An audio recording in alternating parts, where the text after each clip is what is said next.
जब हिजाबे पर्दाए गैबत उठाया जाएगा, एक दिन वो आएगा। He is associated with Channel Win as an anchor and content creator. His educational qualification is he is a Bachelor of Mass Media. He is a Master of Arts in Communication and Journalism from KC College, Mumbai University. Please welcome Janab Sajid Rizvi Sahab, who will be speaking on the loneliness of Imam Mahdi alayhi salam. उनकी speech Urdu में होगी। औज़ु बिल्लाहि मिनश शैतानिर रजीम, बिस्मिल्लाहिर रहमानिर रहीम। मुझे एक ऐसे subject पर बात करने के लिए कहा गया है। ये सब्जेक्ट बहुत डिफ़िकल्ट है। इसका रीज़न मैं बताता हूँ। किसी इंसान से आप पूछें कि तन्हाई का जिक्र करो, तन्हाई में कैसा महसूस करते हो, तो शायद उसके लिए बहुत मुश्किल हो बताना, क्योंकि वो कभी तन्हाई में रहा ही नहीं है। तो इमाम के बारे में, तन्हाई के बारे में, उनकी लोनलीनेस के बारे में बात करना शायद बहुत मुश्किल है। कोई हदीस का अगर सहारा मिलता या कोई ऐसी बातें होती जो मैं आपके सामने बयान कर सकता, पर एक इमोशन को आपके सामने बयान करना है शायद मेरे लिए बहुत डिफ़िकल्ट हो रहा है। किसी इंसान से यकीनन इमाम ही बताएंगे कि वो तन्हाई में कैसा फ़ील कर रहे हैं आने के वक्त। मेरे उस्ताद, मेरे आका, फ़ातिमा के परेशान फ़र्जंद, कायनात के सरदार, आपकी तन्हाई का जिक्र मैं क्या करूं? आपकी तन्हाई का जिक्र कर भी नहीं सकते वो लोग जो आपसे बेपनाह मोहब्बत करते हैं। कासिर हैं, नहीं कर सकते, डिफ़िकल्ट है। लेकिन हम सब जानते हैं वो इमाम 1200 साल से पर्दे गैब में है, जिसकी तन्हाई के ऊपर ज़मीनों आसमान रोते हैं, जिसकी तन्हाई के ऊपर हम नहीं बल्कि आपके आबाओ अजदाद आपकी विलादत से पहले भी गमगीन हुए हैं।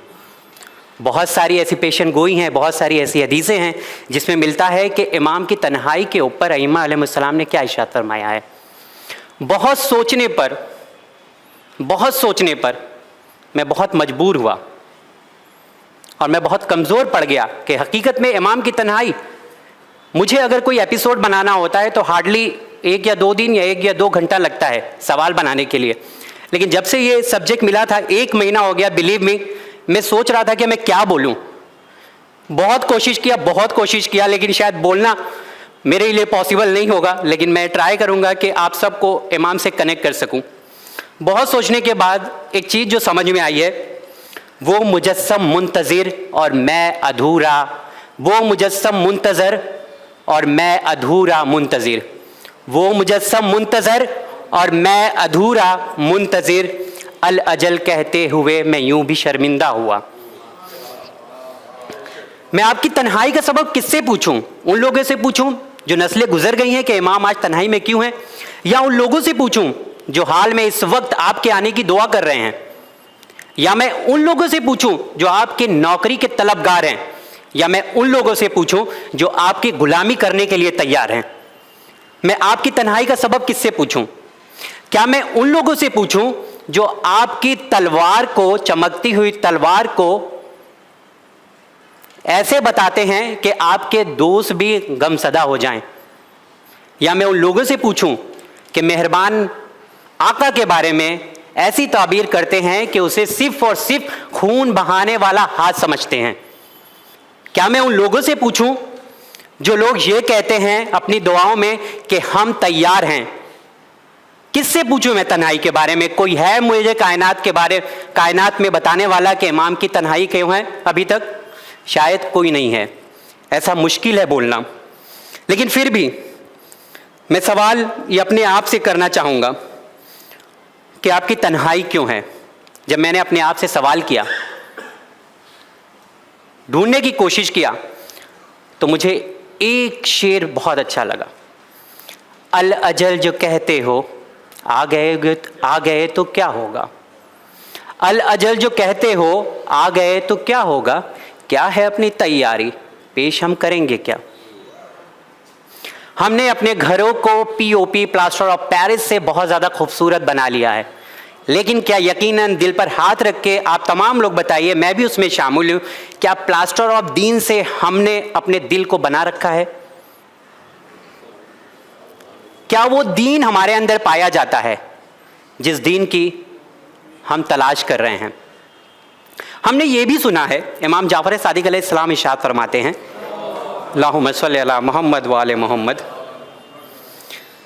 कि अपने वक्त के इमाम की मारिफत हासिल करो। इमाम सादिक अलैहिस्सलाम इरशाद फरमाने कि अपने वक्त के इमाम की मारिफत हासिल करो। अगर मारिफत हासिल हो जाएगी तो फ़र्क नहीं करता कि ज़हूर जल्दी हो या देरी से हो, लेकिन फ़र्क इमाम को पड़ता है जब एक मोमिन झूठी गवाही देता है। लेकिन फ़र्क इमाम को तब पड़ता है जब हम सब झूठी गवाही कबूल करते हैं। लेकिन फ़र्क इमाम को तब पड़ता है जब एक भाई दूसरे भाई का माल खाता है और उनके आने की दुआ करता है।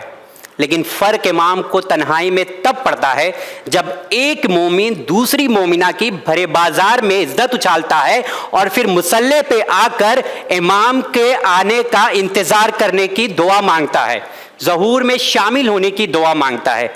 इमाम को किससे फ़र्क पड़ता है पता है?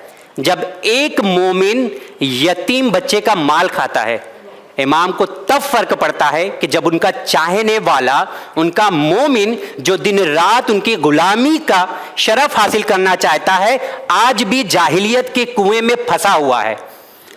इमाम को तब फ़र्क पड़ता है जब वो देखते हैं कि मेरे ही चाहने वाले रस्म की जंजीरों से जकड़े हुए हैं। इमाम को तब फ़र्क पड़ता है जब हम सवाल करते हैं और उसका जवाब उन्हें नहीं दिया जाता। इमाम को तब फ़र्क पड़ता है जब ये कह के किसी नादान को टोक दिया जाता है कि खबरदार, इमाम के बारे में सवाल करने का हक नहीं है। इमाम को तब फ़र्क पड़ता है जब उसका सवाल उस तक महदूद रह जाता है।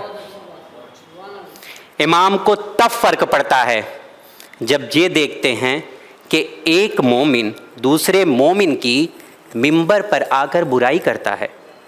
इमाम को तब फ़र्क पड़ता है जब देखते हैं कि किसी यतीम की शादी के लिए वो यतीम बेवा औरत दर दर जाके पैसे मांगती है कि मेरी बेटी की शादी करा दो। क्या हम तैयार हैं इमाम के ज़हूर के लिए? कहना शायद बहुत आसान है, पर करना शायद बहुत मुश्किल है। एक बाबा से बुलंद सलवात।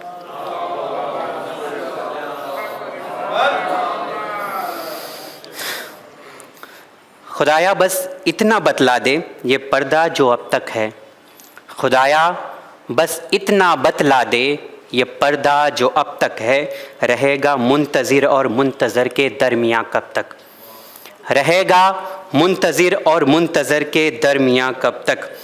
मुझे एक बात समझ में नहीं आती, मैं काफ़ी टाइम से ट्राई कर रहा था कि शायद मैं इस बात को आप तक पहुंचा सकूं, कि हम सब लोग ये कहते हैं कि ऐ काश हम लोग करबला में मौजूद होते और इमाम हुसैन अलैहिस्सलाम ने जब आवाज़ दी थी हल में नासिर इंजन सुनना, कोई है जो मेरी मदद को आए। लेकिन एक बात आपने गौर किया था इसमें, लेकिन ये सदा सिर्फ वहीं तक के लिए मौजूद नहीं है। कोई है कि जो मदद है जो वहाँ पे मौजूद थे, ठीक है, लेकिन एक और सदा का हम लोग इंतज़ार कर रहे हैं कि जब बैत का पैगाम आएगा। क्या हम इतना तैयार हैं कि बैत का पैगाम जब आए और हम आँख बंद करके बैत को कबूल कर लें? यूँ ही नहीं, हदीसों में मिलता है ना कि 313 चाहिए। आपको एक सरकार बनाने के लिए ना एक मेंबर ऑफ पार्लियामेंट की ज़रूरत होती है, तब आपकी गवर्नमेंट जाके बनती है।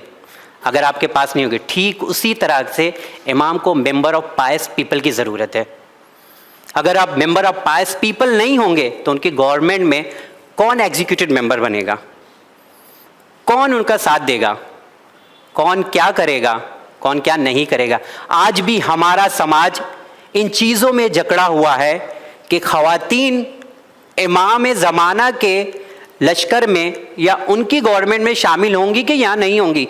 ये आप क्यों परेशान हैं? ये तो इमाम डिसाइड करेंगे ना। This is not your right to decide कि कौन बनेगा कौन नहीं बनेगा। ये कौन होते हैं हम लोग में से डिसाइड करने वाले कि फ़ौरन ही लेबल लगा देते हैं कि आप इमाम ज़माना के लश्कर में शामिल नहीं हो सकते हैं। ये लश्कर किस चीज़ का लश्कर इमाम बनाने वाले हैं? साफ साफ आपको मिलता है कि इमाम आएंगे, अदलो इंसाफ से दुनिया को भर देंगे। अदलो इंसाफ से भरने के लिए अदलो इंसाफ वाले लोगों की ज़रूरत होगी। आज है क्या? लश्कर में शामिल होने के लिए क्या होगा? एक क्राइटेरिया होता है ना, आर्मी में अगर आप में शामिल होना है तो भाई आपका चेस्ट इतना होना चाहिए, आपकी हाइट इतना होनी चाहिए, आपकी स्पीड ऑफ रनिंग इतनी होनी चाहिए किलोमीटर, आपका वेट इतना होना चाहिए। ठीक उसी तरीके से रवायत और हदीस में मिल गया क्राइटेरिया कि आपको अगर इमाम की नुसरत करना है या उनके लश्कर में शामिल होना है तो आपको ये करना है। ख़त्म हो गई बात। उसमें इतना बहस की ज़रूरत या सोचने की ज़रूरत नहीं है।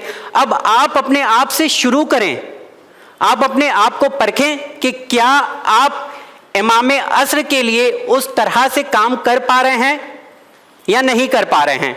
मैं अपनी बातों को ख़त्म करते हुए यहाँ पर कहना चाहूँगा कि हकीकत में हम अपने अमाल के ज़रिए इमाम को बहुत तकलीफ़ देते हैं, बहुत परेशान करते हैं। ऑलरेडी अगर आप देखें तो इमाम खुद बहुत परेशान हैं। वो खुद इंतज़ार कर रहे हैं कि उन्हें अल्लाह इजाज़त दे, वो इस दुनिया में आए और इस दुनिया को अदल इंसाफ से भर दें। खुद वो करबला के बारे में सोचते हैं। क्या आपको क्या लगता है, आपसे आप जितना बेकरारी दिखाते हैं क्या उसकी बेकरारी इस तरह से साबित होती है? नहीं। इमाम असर शायद हम लोग से ज़्यादा बेकरार हैं। उनके दिल में जो मोहब्बत अहले बैत अलैहिमुस्सलाम की है, उनके आबा अजदाद की है, क्या हम लोगों के अंदर उतनी मोहब्बत पाई जाती है?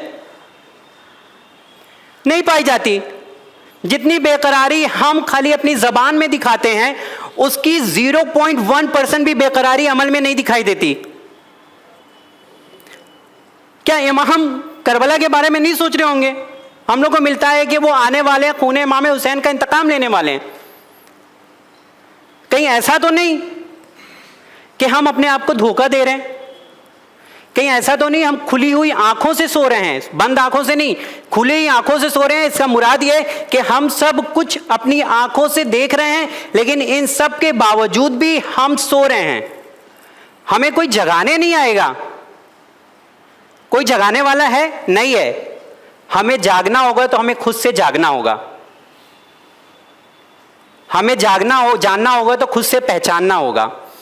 बस अल्लाह ताला से आखिर में यही दुआ है कि खुदाया हम सब हमेशा दुआ करते हैं और दुआ करते रहेंगे इंशाअल्लाह कि हम सब को तौफीक दे कि हम इमाम ज़माना के नुसरत कर सके। हम सबको इतनी तौफीक दे कि परवरदिगारा जैसे हमारा इमाम चाहता है वैसे हम अमल कर सके। बहुत बहुत शुक्रिया। Thank you very much for your inspiring words. Small token from. Thank you. Very sincere, very inspiring, very motivating words from Janab Sajid Rizvi Sahab, where he spoke about the loneliness of Imam Zamana alayhi salam. He said things like, we are responsible with our hypocrisy and we are not ready for the reappearance of Imam Zamana. Let us hope we are in a position to change that and we see our Imam very soon.